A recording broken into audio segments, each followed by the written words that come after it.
What's up and welcome back to Dummy Tech Talks. Today I'll be going through this computer and explaining things as I go. This is a friend of mine's computer that he asked me to take a look at, see if I could fix it up. Right away, I noticed a few things. First of all, the GPU is in the X8 PCIe slot. I'm going to go ahead and remove that because I'll move it up later. The RAM is running in single channel. I want that to run in double channel. So I went ahead and corrected that. Another thing is all these pesky wires. So I'm going to remove all of them and go ahead and snip off the cable ties.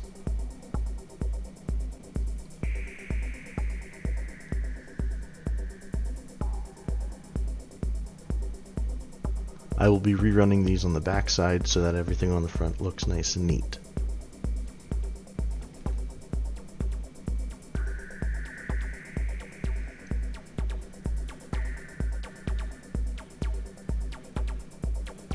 Did a little dusting here to clean out anything that's just surface level. I held the fans because they do produce a small electric charge when spinning.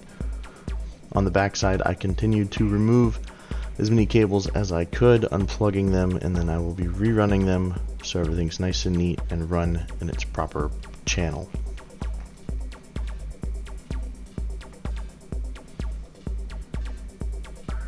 I was actually able to completely remove one of the SATA power cables because the position of the hard drive and the optical drive are within range of each other on the single cable.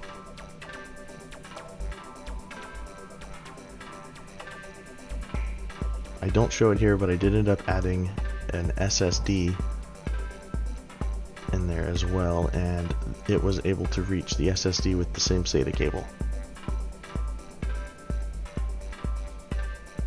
Reran the CPU EPS through that top right hole and the 24 pin for the motherboard right there through the top middle hole, USB 3.0, and the fan headers. Back on the front side, I went ahead and moved the SATA cables from the top two SATAs down to SATA 0 and SATA 1 ports. I'm putting the GPU up in the PCIe X16 slot, so it's running at full capacity, full speed.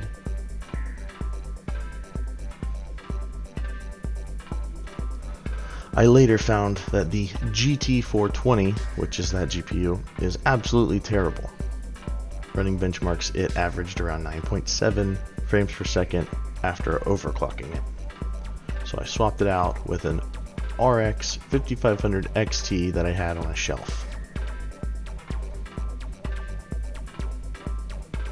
This is only the 4GB variant, but it is significantly better.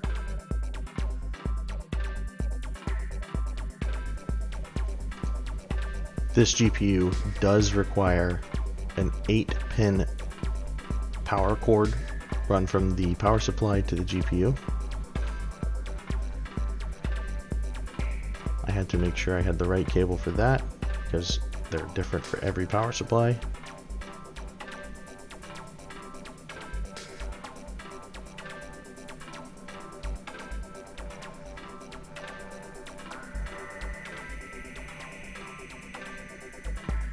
After this, I did install the SSD and everything started running much smoother.